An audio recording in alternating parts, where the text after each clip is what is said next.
এক রানী, যিনি আগুনের পূজা করতেন, কিন্তু একটি ছোট্ট পাখির মাধ্যমে পৌঁছে যাওয়া চিঠি বদলে দিল তার পুরো জীবন। তাহলে শুনুন কিভাবে রানী বিলকিস পেলেন সত্যের আলো। হজরত সুলাইমান আলাইসাল্লাম ছিলেন একটি দেশের বাদশাহ, আবার নবীও। তাই তার দায়িত্ব ছিল অনেক। তিনি পশু পাখিদের ভাষা বুঝতেন। আল্লাহ তাআলা তাকে এই অলৌকিক ক্ষমতা দান করেছিলেন। রাষ্ট্রের গোয়েন্দাগিরি, সংবাদ আদান প্রদানের ক্ষেত্রেও তিনি ব্যবহার করতেন হুদহুদ পাখি। সুলাইমান আলাইসাল্লামের অত্যন্ত অনুগত ছিল। অন্য রাষ্ট্রের দরকারি খবরাখবর নিয়মিতই সুলাইমান আলাইসাল্লাম হুদহুদের মাধ্যমে নিতেন। সুলাইমান আলাইসাল্লামের এই হুদহুদের নাম ছিল ইয়াফুর। একদিন হুদহুদ বলল, হে আল্লাহর নবী, আমি খোঁজ খবর নিয়ে জানলাম ইয়েমেন দেশটি চালান একজন নারী, কিন্তু তিনি অগ্নিপূজক। নাম তার বিলকিস বিনতে সারাহিল। সুলাইমান আলাইসাল্লাম খানিক ভেবে একটি চিঠি লিখলেন রানী বিলকিসের কাছে।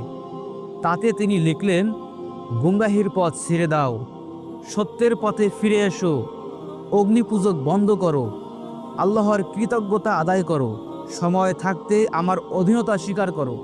হুদহুদ পাখি ঠোঁটে করে এই চিঠি বয়ে নিয়ে পৌঁছে গেল সে রানী বিলকিসের প্রাসাদে।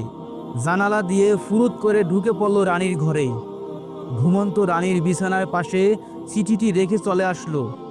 এত সৈন্যের কঠোর পাহারা ভেদ করে কে রেখে গেল এই চিঠি, কেউ বলতে পারল না। রানী চিন্তায় পড়ে গেলেন। অনেক ভেবেচিন্তে সুলাইমান আলাইসাল্লামকে সন্দেহ করলেন, কারণ সুলাইমান আলাইসাল্লামের ক্ষমতা সম্পর্কে তিনি জানতেন। তাই সুলাইমান আলাইসাল্লামকে বশে আনতে দামি দামি উপকৌটন দিয়ে দূত পাঠালেন। সুলাইমান আলাইসাল্লাম আল্লাহর নবী, তিনাকে অত সহজে কেউ বশ করতে পারবে না। পরিষ্কার জানিয়ে দিলেন, রানী বিলকিস কি এইসব উপকটন দিয়ে আমাকে খুশি করতে চায়? আমি সম্পদের কাঙ্গাল নই। তোমাদের রানী এখনো অগ্নিপূজক ছাড়েনি, তাকে গিয়ে যুদ্ধের জন্য প্রস্তুত হতে বলো। খবর পেয়ে রানী বিলকিস রওনা হলেন নবী সুলাইমান আলাইসাল্লামের দরবারে।